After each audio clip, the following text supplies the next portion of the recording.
Right, so welcome to the Patreon exclusive edition of the Will I Vike podcast. I'm Of back course you with will. David Watson from Hello there. Moorforge in Cumbria. Yep.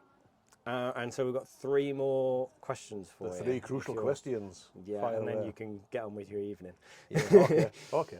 Yeah, so the first question is, what's the worst thing you've ever eaten? Hey, it's mainly from. I mean, obviously, I avoid the worst things now, and I have a pretty broad palate. Yeah. So my worst flavours come from my childhood. Couldn't abide tapioca pudding. That's a fair one. Semolina's pretty much in the Yeah.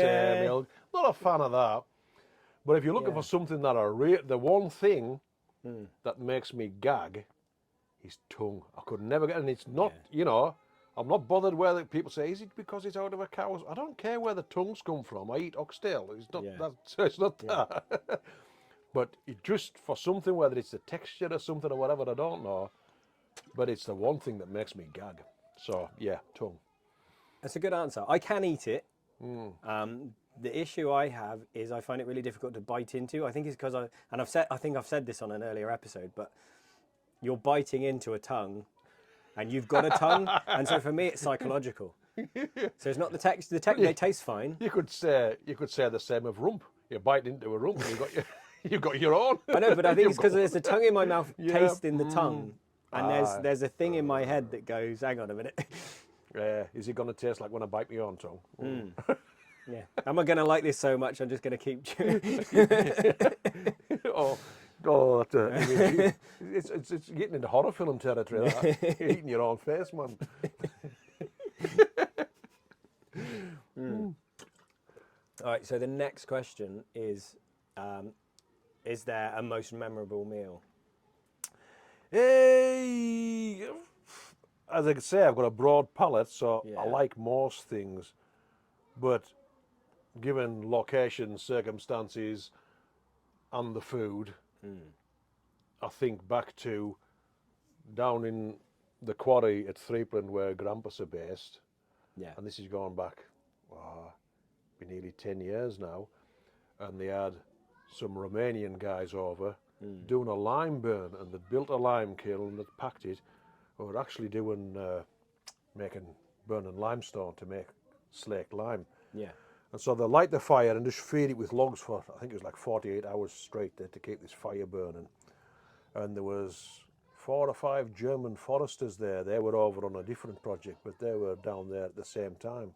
So while this is going on, these guys come out with this huge joint of lamb, pricked cloves into it, wrapped it in foil, dug a hole, and they got some of the hot rocks out of the bottom of the lime kiln Yeah. into the hole, buried it, cooked it on hot rocks, and it was in there for about 3 hours. And I am not a lamb fan, but that lamb was lush. It was fantastic, just the way, and it was literally just flaking away, crumbling. Very, very nice. So, given that, a piece of lamb I really liked. That lamb was good, but this lamb was better.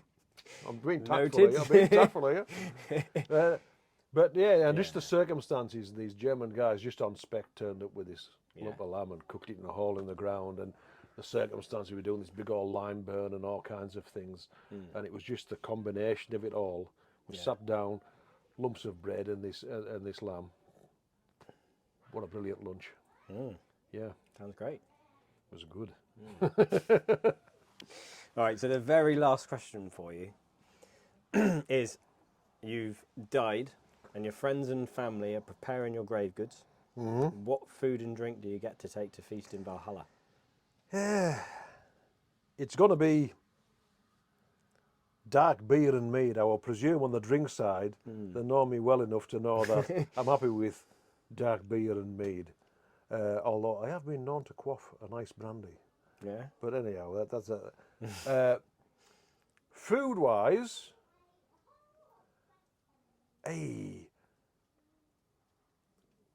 I don't know really. I mean, it's a kind of thing where I do like broths and stews and things like that. So probably a good old beef stew or the makings for a good fry up. I do like a good English.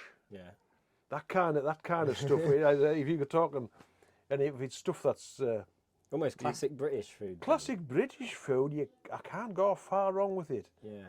Yeah, and I do like it. It sort of harks back to me. I was brought up on meat and two veg sort of upbringing with potatoes on the side, and that was, you know. Then on Friday it was Daily fish and staple. chips on a Friday, and that was Similar upbringing, I think. yeah. So yeah. so just good plain eating. So I think that's what they would put in, just good plain standard food, really. Yeah, with a bit of beer and mead. Yeah, well, that'll do us. Right, thanks again for coming on. No problem. Thanks for having us. Yeah, well, thanks for having us. I enjoyed that. We're up at Moorforge. For the weekend. Yeah, and we're up every year normally doing something or other.